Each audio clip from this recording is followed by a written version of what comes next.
Democratic U.S. Representative Jared Golden, along with other Democrats, are calling for more transparency on service member casualties related to the conflict in Iran.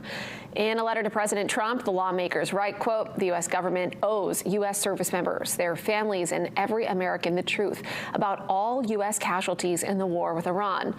It is imperative that these reports are timely, accurate, and adequately explain the reason for amended or delayed reports," unquote. Since the conflict began in February, the Pentagon has confirmed 18 U.S. service member deaths.